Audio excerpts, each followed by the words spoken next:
Welcome back. We are going to once again look at some released items, this time from the 2014 exam, and work through them a little bit together to see if we can get into a rhythm in terms of getting these questions right. Again, this time we're looking at the contemporary world, so there's not a whole lot of questions on this exam that we can use. Contemporary world and the Cold War are definitely a secondary focus on the exam. So most of the questions are, from related issue one, big picture, or from the political and economic aspects of liberalism. But there's still some questions here that maybe we didn't look at the first time. So we could look at question 33 and 34, and yeah, let's take a peek. So I do have two sites open, one that has the source and one that has the questions. So there's the source, here's the question. I always look at the question first. The income statistics could be used as evidence that the Soviet communist system was unable to create an economic system with full employment. So I look at this, I see no source about unemployment rates or employment rates. So it can't be A. Produce a surplus of highly trained workers and a shortage of unskilled workers. So it doesn't tell me how many people are doing this. It just tells me how much they're being paid.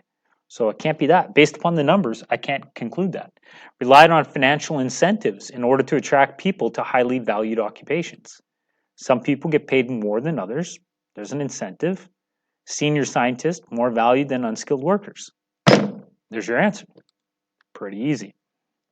Which of the following claims, frequently made by communist supporters in the 60s and 70s, is clearly contradicted by the statistics? So what are the statistics showing us? Some get paid more than others. A communist state eliminates capitalist control of the means of production. Well, we don't know who controls the factories, so can't really conclude that. A communist state accelerates scientific advancement. Again, we don't know. It doesn't say, hey, look at our advancements and compared to a non-communist state. A communist state streamlines production decisions. Again, I don't see that. What I do see, though, is class divisions. I see rich, I see poor, and you could say that the evidence contradicts that a communist state ends class divisions. So the answer is D. There it is. We could definitely take a peek at this one. So 35 to 37 is kind of that post-Cold War era. Let's take a peek to see what the questions are. The central message of source one is that efforts to reorganize the Soviet economy were, I'm going to consider the answers before I look, sabotaged by leadership that was unwilling to initiate reform. So what would that look like? So then the leaders kind of like stopping stuff, getting in the way, saying, don't do that. This is not in our best interest. I look at the cartoon. I don't see them sabotaging it. I see them kind of, hey, we don't know what to do, but they're not trying to like somehow destroy the transformation, the reform. Delayed by an uneducated and unmotivated labor force. There's no reference to the labor force here. Restricted by rapidly changing technology.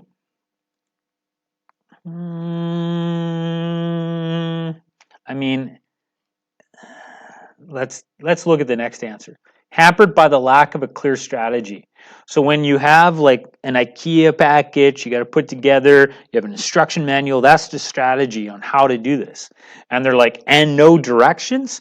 So typically in a cartoon, labeling is important for, some kind of understanding of the nuances of the problem solution, the ideological perspective being unpacked here. And we have, and no directions as the labeling, as the commentary by the two figures there, and you have Yeltsin and Gorbachev, and that shows no strategy. So that's got to be the answer. Information in source 2 indicates that supporters of the plan and the presidential plan, so you might be reading that and saying, man, I don't know these plans, but the plans are referenced within the source. So sometimes on the diploma exam, there will be sources that you're like, wow, man, I've never heard of that before. Look for more information within the source. It talks about those plans right here. So the belief that the Soviet economy would recover best through modest adjustments, gradually improve through a process of long-term moderate reform. How is A and B different? Okay, so A is different because it's a brief time span, and B is different because it's a long term. So both of them are kind of moderate, modest, gradual, but one saying we can do it brief time span, B is long term. Recover best through dramatic change through a relatively short period, right? Or a brief period. Stabilize through minor economic reforms. So it's very four different possible scenarios. And now we just go back to the source and we read the language and say, is there a sentence that tells us, how quickly and how much are we going to see change? Supporters of the plans embrace the idea that. So in 1992, reform plans were announced, named after an economist. Under this reform, the goal is to establish a mixed market economy. So is that a little change or a big change? To go from the Soviet command economics to the middle. That's a pretty fundamental change. We're not talking about minor tinkering. We're talking about going halfway down the economic spectrum. Prices would be market driven with 80% of the Soviet economy transformed. So we're talking about taking something that was meant to be near 0% private sector, making it 80. So this is a big change. State subsidies provided to unprofitable industries would be eliminated, big change. Western-style banks would offer credit. The plan was rejected, but later adopted by the Russian Federation.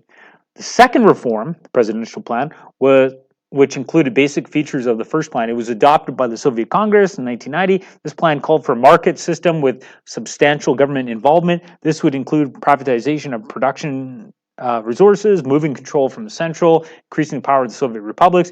A transition period ranged from 18 to 24 months. So that's the time period. That's how much change. That's how long change. Going back to the answers, we're talking about dramatic change, short time period.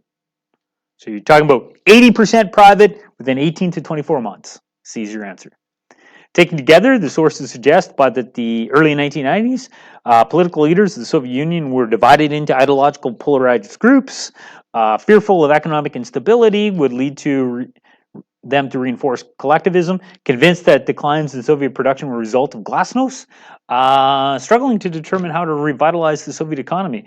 So I don't have any references to glasnost there. I don't have any references to parliamentary deadlock, but what I do have is a conversation about how best to respond to a Soviet economy that was struggling, and I'm going to go with that as my answer.